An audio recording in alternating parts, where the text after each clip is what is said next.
اعوذ باللہ من الشیطان الرجیم بسم اللہ الرحمن الرحیم ان اللہ وملائکتہ یصلون علی النبی یا ایہا الذین آمنوا صلوا علیہ وسلموا تسلیما اللہم صلی علی سیدنا و نبینا و شفیعنا و مولانا محمد وعلی آل محمد وبارک وسلم۔ محترم خواتین و حضرات، السلام علیکم۔ پیام صبح کے ساتھ ایک بار پھر حاضر میں ہوں، آپ کا میزبان انیق احمد۔ روزانہ آپ کی خدمت میں حاضر ہوتے ہیں، گفتگو ہوتی ہے قرآن کریم کی کسی آیت پر یا کسی دعا پر گفتگو ہو رہی ہے، لیکن جمعہ اور ہفتہ 2 دن ہمارے ایسے ہوتے ہیں کہ جن میں ہم بات کرواتے ہیں اپنے عہد کے ایک جید مفتی صاحب سے ان سوالوں کے بارے میں جو آپ روانہ فرماتے ہیں۔ ان سوالوں کو ہم رکھتے ہیں مفتی صاحب کی خدمت میں اور ان سے حاصل کرتے ہیں اپنے سوالوں کے شافی جوابات قرآن و سنت کی روشنی میں۔ کچھ سوالات ہم پاکستان کے مختلف شہروں میں کھڑے ہو کر ریکارڈ کرتے ہیں، وہ ویڈیو کوئسچنز بھی ہم رکھتے ہیں مفتی صاحب کی خدمت میں۔ آج کے ہمارے معزز مہمان محترم مفتی محمد زبیر صاحب۔ مفتی محمد زبیر صاحب ہمارے ملک کا ایک محبوب اور مقبول نام، سب آپ سے واقف، کسی تعارف کی ضرورت نہیں، فارغ التحصیل دارالعلوم کراچی، محتمم جامعہ صفا۔ تشریف فرما ہے قاری قرآن قاری لیاقت حسین صاحب، ایک اور جانا مانا نام ہمارے ملک کا۔ قاری صاحب سے گزارش کروں گا کہ قاری صاحب سورہ حدید کی آیات 1 سے 4 تک تلاوت فرما کر آج کے پروگرام کا آغاز فرمائیں۔ قاری لیاقت حسین صاحب۔ اعوذ باللہ من الشیطان الرجیم،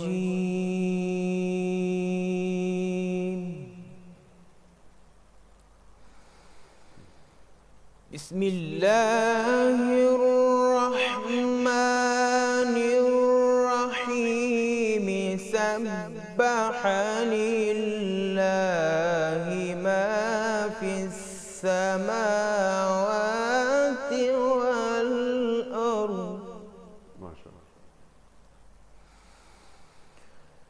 سبح للہ ما فی السماوات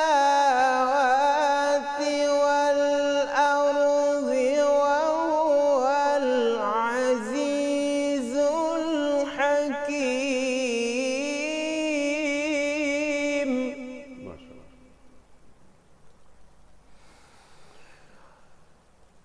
سبح للہ ما فی السماوات والارض وهو العزیز الحکیم، له ملک السماوات والارض یحیی ویمیت،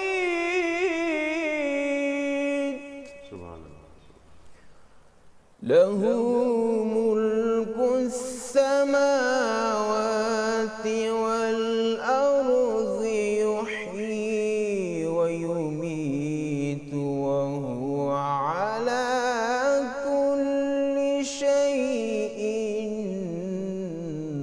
قدیر۔ هو الأول والآخر والظاهر والباطن وهو بكل شيء عليم۔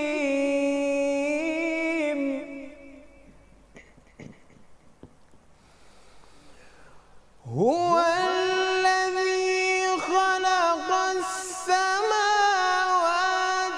والأرض في 6 أيام ثم استوى على العرش، يعلم ما يلج في الأرض وما يخرج منها وما ينزل من السماء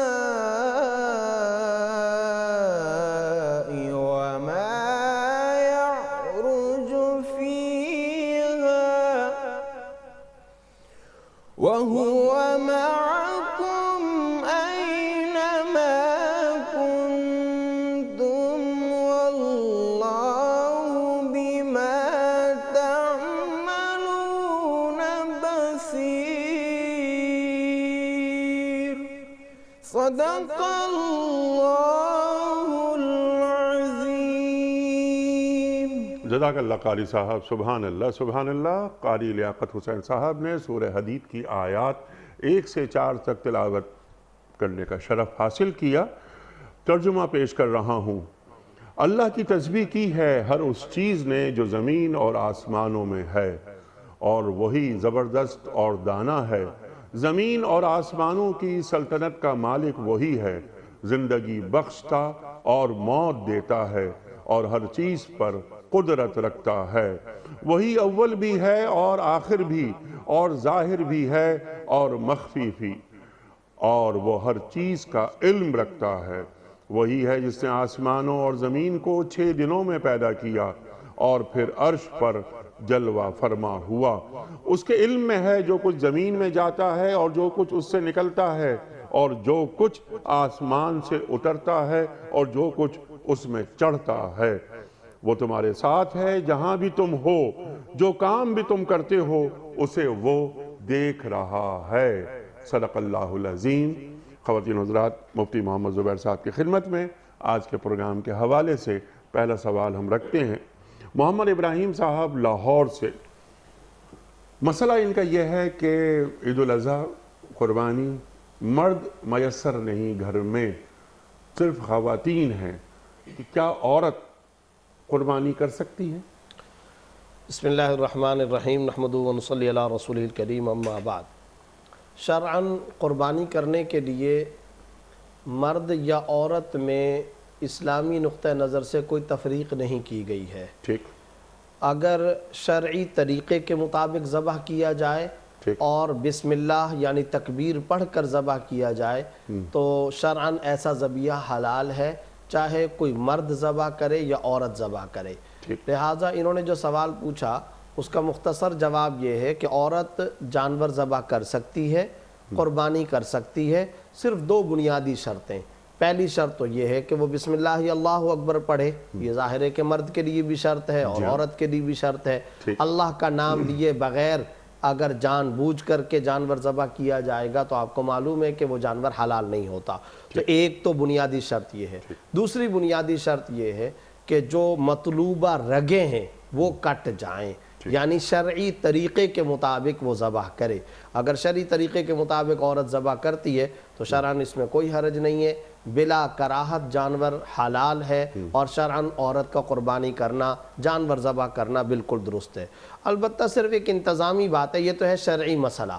انتظامی نقطہ نظر کی بات یہ ہے کہ جہاں پر مرد میسر ہوں تو ایسی صورت میں کوشش کرنی چاہیے کہ مردوں سے ہی جانور ذبح کروانا چاہیے۔ اس میں کوئی شرعی ممانعت کا معاملہ نہیں ہے، صرف اور صرف یہ بات ہے کہ بعض حضرات جیسا کہ یہ کہتے ہیں کہ عورت چونکہ ایک نرم دل ہوتی ہے اور بعض اوقات وہ سختی برداشت نہیں کر سکتی، تو جانور کے ذبح کرنے کے اندر، چھری پھیرنے کے اندر اگر جانور نے کوئی اچھل کود وغیرہ کی اور اس نے کوئی گردن کو ادھر ادھر زور سے ہلایا تو کہیں ایسا نہ ہو کہ رگوں کے کٹنے کے اندر کوئی رگ رہ نہ جائے، اور وہ چونکہ کمزور ذات ہے تو اس کمزوری کی وجہ سے کہیں ایسا نہ ہو کہ جانور کے ذبح کرنے میں کوئی خرابی پیدا نہ ہو۔ اگر اس طرح کی کوئی خرابی کا کوئی امکان نہیں ہے تو شرعاً عورت کا ذبح کرنا کوئی ممنوع نہیں ہے، حلال ہے، شرعاً ان کی قربانی درست ہو جائے گی۔ سبحان اللہ سبحان اللہ، بالکل حلال ہے اور بالکل جائز ہے، عورت قربانی کر سکتی ہے، ذبح کر سکتی ہے جانور۔ لیکن جو آپ نے بتائیں جو شرائط ہیں وہ بیان کر دیں آپ نے۔ اسماعیل آدم صاحب ہیں مسقط سے، ان کا سوال یہ ہے کہ کیا مسجد کے اندر ستونوں کے درمیان صف بنانا جائز ہے؟ یعنی مسجد کے اندر نمازی حضرات نے باقی صفیں بنا لی ہوں مگر درمیان صف میں کالمز اور ستون ہوں تو ان ستونوں کے درمیان صف بنانا شرعاً درست ہے یا نہیں؟ کسی شخص نے ممانعت کی ہے، اس لیے آپ وضاحت فرما دیں۔ گزارش یہ ہے کہ مسجد کے اندر ستونوں اور کالمز کے درمیان میں صفیں بنانا شرعاً درست ہے، اس کے اندر کوئی ممانعت نہیں ہے۔ جن صاحب نے انہوں نے سوال کے اندر پوچھا ہے کہ کسی نے ممانعت کی ہے تو اس کا ایک خاص بیک گراؤنڈ ہے، وہ میں ذکر کیے دیتا ہوں۔ وجہ اس کی یہ ہے کہ سنن ترمذی کے اندر ایک روایت موجود ہے جس میں رسول اللہ صلی اللہ علیہ وسلم کی نماز اور عہد رسالت کے اندر صفوں کے بنانے کا تذکرہ کیا گیا، اور فَاسْطَرَنَّ النَّاسِ، اور لوگ جو ہے وہ مسجد کے اندر صفیں بناتے تھے تو لوگ ذرا تنگ ہو کر کے کھڑے ہوتے تھے، اس کا ذکر اس حدیث کے اندر کرتے ہوئے آگے چل کر کے حضرت انس رضی اللہ تعالیٰ عنہ نے ایک جملہ فرمایا، کُنَّا نَتَّقِي عَنْ هَذَا عَلَىٰ عَهْدِ رسول اللہ صلی اللہ علیہ وسلم او کما جاء فی الحدیث۔ ترمذی کی اس روایت کے اندر آتا ہے کہ ہم رسول اللہ صلی اللہ علیہ وسلم کے زمانے میں مسجد کے اندر ستونوں کے درمیان میں صف بنانے سے احتراز کرتے تھے۔ یہ حدیث کے اندر ترمذی کے اندر لفظ موجود ہے۔ اس روایت کی بنیاد پر بعض حضرات یہ سمجھتے ہیں کہ جب مسجد کے اندر کوئی صفیں بنا رہا ہو تو پوری کی پوری جو صف ہے وہ کنٹینیوٹی کے اندر کوئی فرق نہ آئے، درمیان میں کوئی کالم نہ ہو، کوئی ستون نہ ہو۔ اگر کہیں کالم آ جائے گا، ستون آ جائے گا تو ایسی صورت میں وہاں صف نہیں بنانی چاہیے۔ یہ بعض حضرات کی رائے اور بعض حضرات کی سوچ ہے، لیکن میجورٹی آف علماء اور تمام محدثین، فقہاء، مفسرین نے ان سب نے اس روایت کا تجزیہ کیا ہے اور جائزہ لینے کے بعد اس کے بارے میں تفصیلی بحث کی ہے۔ میں مختصراً یہ بات ذکر کر دیتا ہوں اس میں سے۔ انہوں نے کہا کہ پہلی بات تو یہ کہ یہ روایت سند کے اعتبار سے ضعیف ہے۔ اس کے اندر ایک راوی ہے ہارون بن مسلم بصری، یہ راوی ضعیف ہے، لہٰذا ایک تو اس روایت سے استدلال کرنا درست نہیں، کیونکہ یہ روایت اوتھینٹک اور صحیح اور مستند نہیں ہے، پہلی بات۔ دوسری بات یہ کہ جہاں اس بات کا تذکرہ آ رہا ہے کہ مسجد نبوی شریف کے اندر ہم عہد رسالت میں ستونوں کے درمیان صف نہیں بناتے تھے، اس سے احتراز کرتے تھے، اس کی دراصل وجہ یہ تھی کہ وہ جو اس زمانے کے اندر مسجد نبوی کی جو بناوٹ اور ساخت تھی، اس بناوٹ اور ساخت میں جو ستون تھے وہ منحنی ستون تھے۔ منحنی ستون کا مطلب یہ کہ ان کا بناوٹ کے اعتبار سے وہ کوئی آرگنائزڈ نہیں تھے، انجینئرڈ نہیں تھے، بلکہ اس کے اندر صورتحال یہ تھی کہ بس غیر ترتیب کے ساتھ ایسے ایک ستون کھڑا کر دیا گیا جس میں کچھ حصہ ادھر کو زیادہ نکل رہا ہے، کچھ حصہ ادھر کو نکل رہا ہے، کچھ ادھر کو نکل رہا ہے، کچھ ایسا نہیں تھا جیسے کہ آج کل باقاعدہ آرگنائزڈ اور انجینئرڈ کالم ہوا کرتے ہیں اور نقشے اور ڈیزائن کے ساتھ بنتے ہیں، یا تو وہ گول ہوتے ہیں یا چوکور ہوتے ہیں اور چاروں زاویے اس کے برابر ہوتے ہیں، بالکل فٹ اور درست پرفیکٹ قسم کے جو کالمز ہوتے ہیں۔ اس زمانے میں ظاہر ہے کہ اس طرح نہیں تھا۔ آپ کو معلوم ہے، آپ بھی سیرت و سمانے سے واقف ہیں کہ جو مسجد نبوی کی تعمیر تھی وہ تو بہت بے سر و سامانی کی حالت میں رکھی گئی، اور رسول اللہ صلی اللہ علیہ وسلم مکہ سے ہجرت کر کے یہاں تشریف لائے اور چندہ فرما کر اور صحابہ کرام اور خود سرکار دو عالم صلی اللہ علیہ وسلم نے اپنے مبارک دست اقدس سے اس کی تعمیر فرمائی، صحابہ کرام نے اس تعمیر کے اندر شرکت کی، تو اس کے اندر جو زمین کی صورتحال تھی اس میں کنکر پڑے ہوئے ہوتے تھے اور کوئی باقاعدہ الگ سے دروازے وغیرہ بھی نہیں تھے، چھت جو تھی وہ کھجور کی چھال وغیرہ اس طرح کی چھت ہوتی تھی، اور جو ستون تھے وہ منحنی قسم کے تھے۔ اب معاملہ یہ تھا کہ تحقیق یہ ہے کہ اس زمانے میں ان ستونوں کے درمیان صحابہ صف اس لیے نہیں بناتے تھے کہ ان کے درمیان صف بنانے سے صفوں میں خلل آتا تھا، پتہ نہیں چلتا تھا کہ یہ صف سیدھی ہو رہی ہے یا نہیں ہو رہی ہے، کیونکہ بہت بڑا تھا، اس طرف کے لوگ کس طرف کھڑے ہیں، دائیں کھڑے ہیں، بائیں کھڑے ہیں، درمیان میں کھڑے ہیں، صفیں سیدھی نہیں ہوتی۔ اور دوسری طرف آپ کو معاملہ یہ انیق صاحب معلوم ہے کہ صفوں کی درستگی کا شریعت نے غیر معمولی اہتمام کیا ہے، اتنا اہتمام نظر آتا ہے، اتنا اہتمام نظر آتا ہے کہ انسان کی عقل دنگ رہ جاتی ہے۔ اچھا ہوا کہ یہ سوال ہے تو اس کے درمیان میں یہ بات ذکر کر دوں اور تمام مساجد تک یہ بات جائے اور تمام ائمہ کرام اس کا خاص اہتمام کریں۔ آپ صلی اللہ علیہ وسلم نے فرمایا سووا صفوفکم ایک حدیث میں، اور فرمایا سد الخلل، ایک جگہ فرمایا حاذو بین مناکبکم، کندھوں سے کندھا ملا کر کے کھڑے ہوں، خلل درمیان کے اندر نہ اس کو پر کریں، خالی جگہ کو پر کریں، صفیں درست کریں، یہاں تک کہ بعض اوقات لکڑی کے ذریعے صفوں کو درست کرنے کا اہتمام کیا جاتا تھا۔ اور ایک حدیث میں یہاں تک آتا ہے لا تسوون صفوفکم او لا یخالفن اللہ بین قلوبکم، یا تو تم لازمی طور پہ صفیں درست کرو مسجد کے اندر یا اللہ تمہارے دلوں کے اندر اختلاف پیدا کر دے گا۔ ایک روایت میں تو یہاں تک آتا ہے لیتمس اللہ بین وجوہکم او کما جاء فی الحدیث، یا تو صفیں درست کرو یا اللہ تعالیٰ تمہاری شکلیں بگاڑ دے گا۔ آج امت مسلمہ میں کتنے اختلافات ہیں؟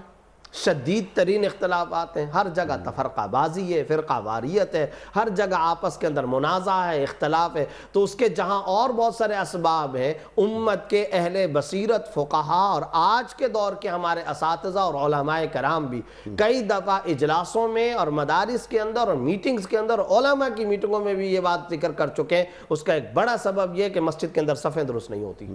اور آپ دیکھیے حرمین شریفین کا معاملہ کیا ہے، جب بھی نماز کھڑی ہوگی جماعت سے پہلے امام صاحب باقاعدہ اعلان کرتے ہیں، اور یہ اعلان 1400 سال سے چل رہا ہے۔ 1400 سال سے کوئی ایک نماز حرمین کی ایسی نہیں ہے جس نماز سے پہلے یہ باقاعدہ اعلان نہ کیا گیا ہو۔ شریعت اسلامیہ میں صفوں کی درستگی کا اتنا زیادہ غیر معمولی اہتمام، بعض روایات میں یہاں تک آتا ہے کہ سرکار دو عالم صلی اللہ علیہ وسلم مسجد کے اندر پچھلے حصے سے جب تشریف لاتے تھے تو جو صفیں کھڑی ہوتی تھی ان صفوں کو درست کرتے کرتے آگے تشریف لاتے تھے۔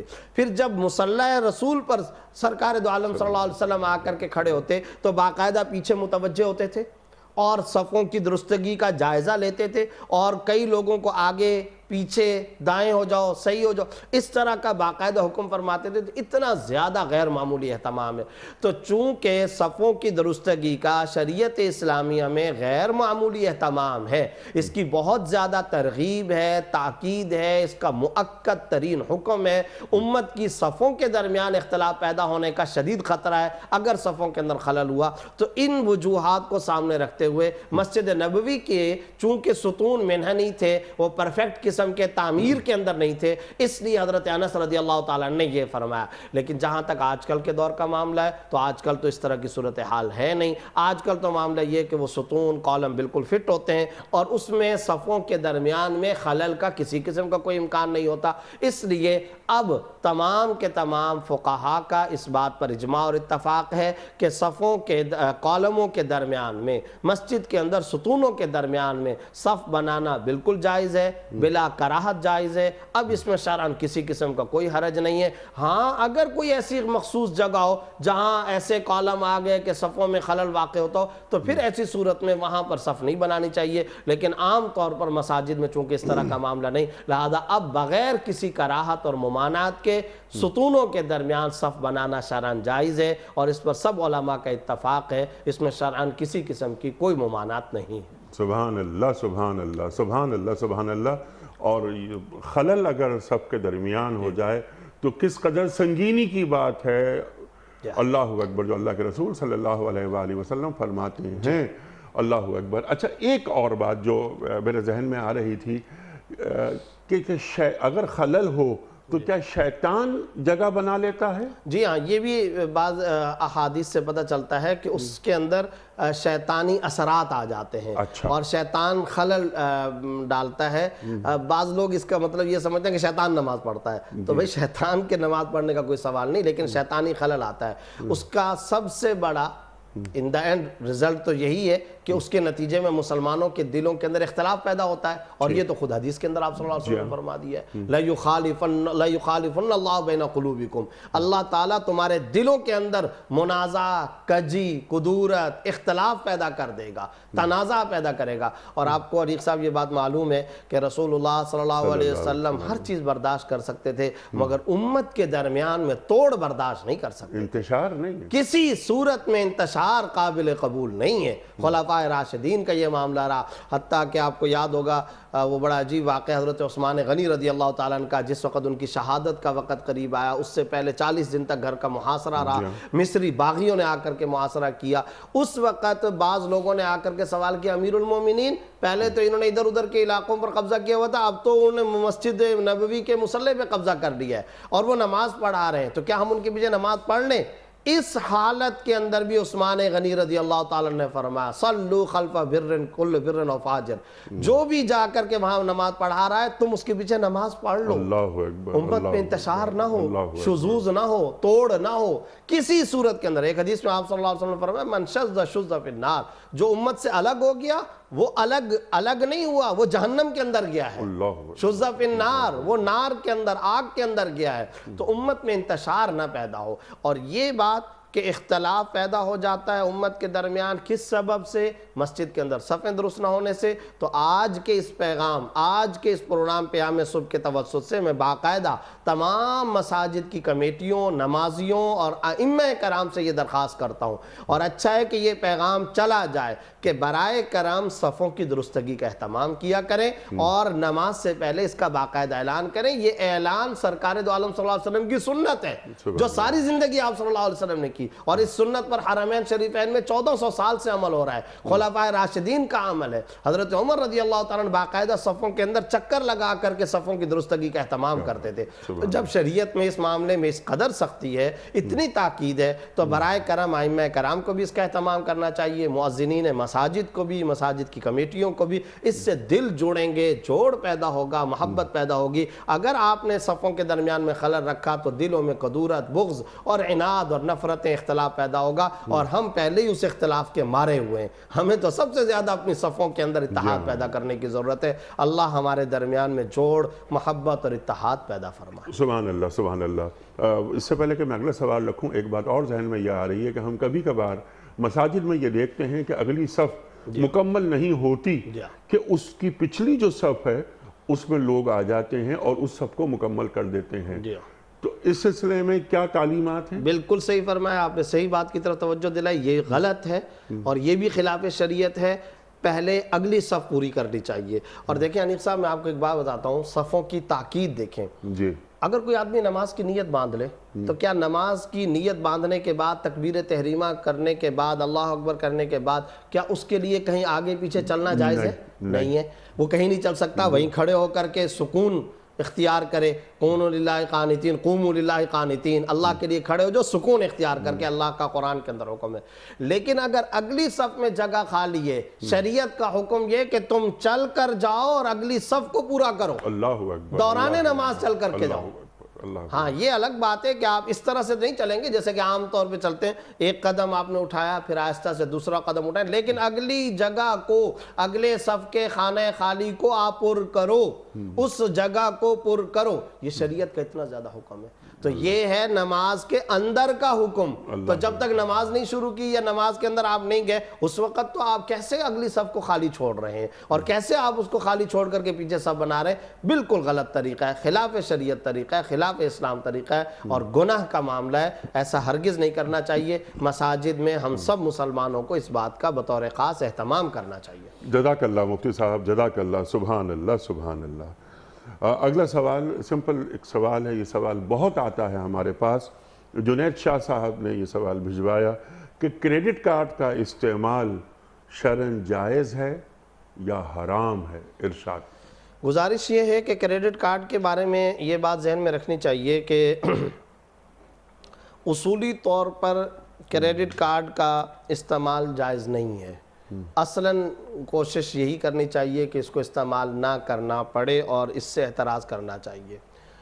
کیوں؟ اس کی وجہ یہ ہے کہ اس میں سود کا معاملہ ہوتا ہے۔ اب بہت سارے لوگ جب یہ سوال کا جواب سن رہے ہوں گے تو کہیں گے کہ نہیں، ہم ایسا کریڈٹ کارڈ استعمال کرتے ہیں کہ اس کی جو بل کی ادائیگی کی مدت ہے، اسی مدت کے دوران میں ہم پیسے ادا کر دیتے ہیں۔ ٹھیک ہے، 30 دن کا ٹائم ہوتا ہے، ہم 30 دن کے اندر اندر ادا کر دیتے ہیں۔ جب ہم نے 30 دن کے اندر اندر وہ پیسے ادا کر دیے تو سود لاگو ہی نہیں ہوا، اور جب سود لاگو نہیں ہوا تو شرعاً کریڈٹ کارڈ کا استعمال جائز ہونا چاہیے۔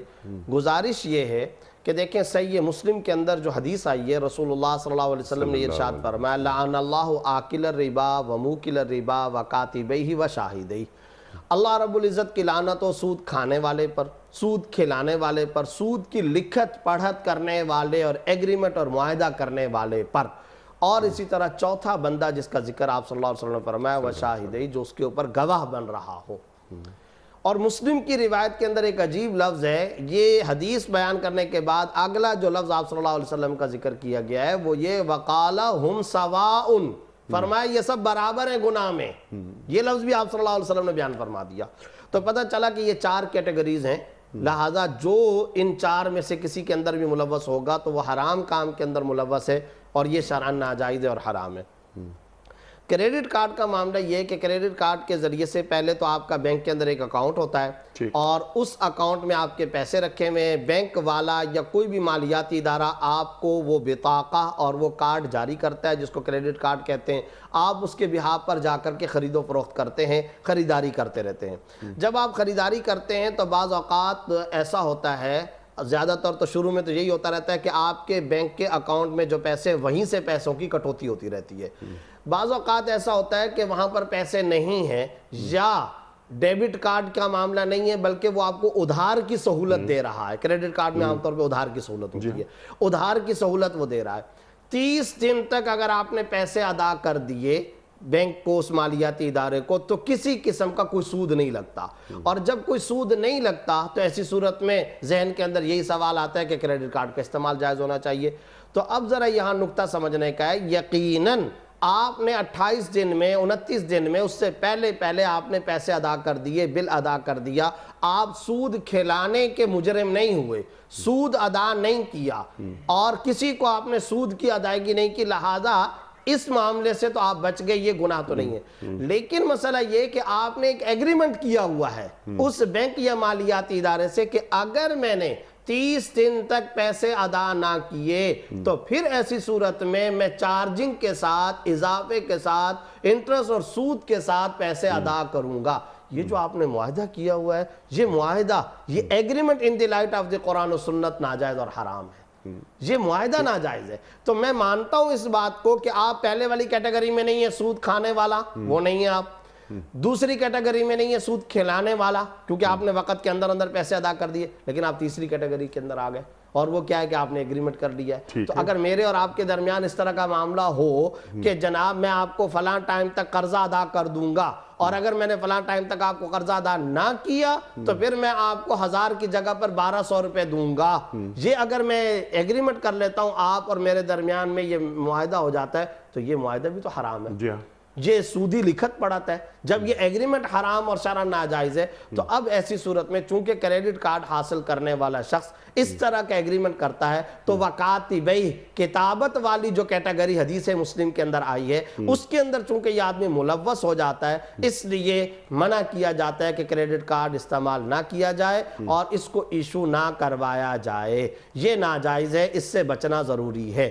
یہ ہے اصل اس کا شرعی حکم بنیادی طور پر. اب سوال یہ ہے کہ کیا ڈیبٹ کارڈ رکھا جا سکتا ہے؟ ڈیبٹ کارڈ رکھ سکتے ہیں. لیکن ڈیبٹ کارڈ ایشو کون کر رہا ہے؟ ڈیبٹ کارڈ وہی بینک ایشو کر رہا ہے جو سودی کاروبار کرتا ہے, تو پھر ڈیبٹ کارڈ جائز کیسے ہو گیا؟ دیکھیں اصل بات یہ ہے کہ کوئی بھی ادارہ اگر کسی بھی قسم کا سودی معاملہ کرتا ہے, کوئی ناجائز کام کرتا ہے تو وہ یقیناً حرام کام کر رہا ہوگا. لیکن مجھے اس ادارے کے ساتھ اپنا کام دیکھنا ہے کہ میرا کام اس کے ساتھ جائز ہے یا ناجائز ہے.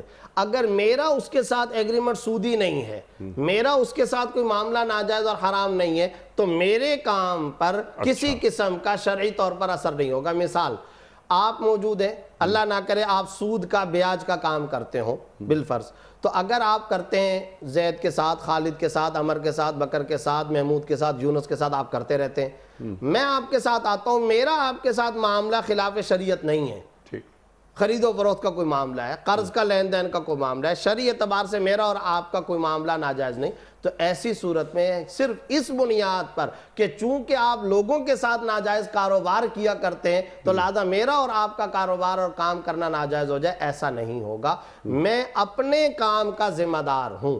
تو ڈیبٹ کارڈ جاری کرنے والا جو حامل بطاقہ ہے, کارڈ ہولڈر شخص جو ہے, یہ دیکھا جائے گا کہ وہ ڈیبٹ کارڈ جاری کرنے والے مالیاتی ادارے یا بینک سے معاہدہ کیا کر رہا ہے. اگر اس کا معاہدہ یہ ہے جیسا کہ ڈیبٹ کارڈ میں ہوتا ہے کہ جناب آپ کا بینک کے اندر اکاؤنٹ موجود ہے اور آپ کے اکاؤنٹ سے لیس ہوتا رہے گا یہ سارے کا سارا اماؤنٹ, تو ایسی صورت میں کوئی خلاف شریعت شرط نہیں ہے. جب کوئی خلاف شریعت شرط نہیں ہے اور ڈیبٹ کارڈ کے اندر عام طور پر مزید اضافے کی سہولت بھی نہیں دی جاتی ہے, تو ایسی صورت میں اب آپ گویا اپنے ہی پیسے استعمال کر رہے ہو, جو آپ نے اپنے پیسے رکھوائے ہوئے ہیں وہ جائز ہے. ٹھیک ہے, وہ پیسے رکھوائے ہوئے ہیں اور کوشش یہ کریں کہ پیسے کرنٹ اکاؤنٹ میں ہوں, بالکل یہی ہونا چاہیے. سیونگ اکاؤنٹ میں کوشش نہیں, فرض ہے.